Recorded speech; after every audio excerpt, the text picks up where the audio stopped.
सवाल है, वाय में प्रकाश की चाल 3 × 10⁸ मीटर प्रति सेकंड है। यदि जल का अपवर्तनांक 4/3 हो तो जल में प्रकाश की चाल ज्ञात कीजिए। सॉल्व में चलेंगे।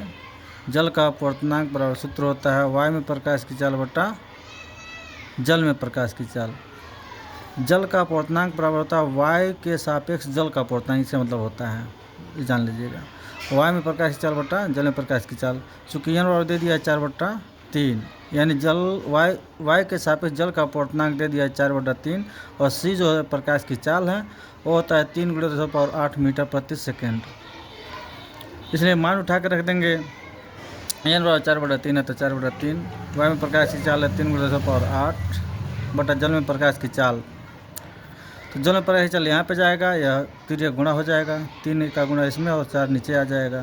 तो 3 × 3 × 10⁸/4 हो जाएगा। 3 × 3 = 9, 9 × 10⁸/4, 4 का भाग देंगे तो 2.25 × 10⁸ मीटर प्रति सेकंड हो जाएगा।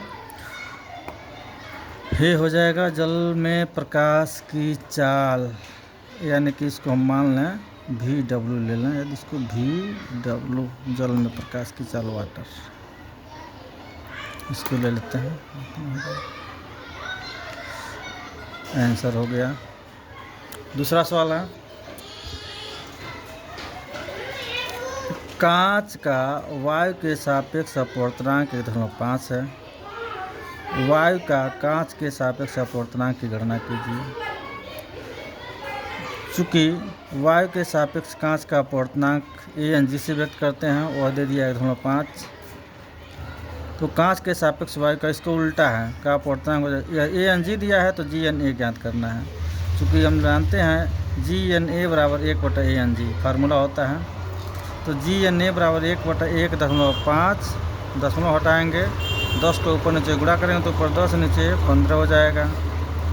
5 से काटेंगे तो 5 दूना 10 और 5 3 15, भाग दे देंगे तो हो जाएगा 0.67। इस अपवर्तनांक का कोई मात्रक नहीं होता है।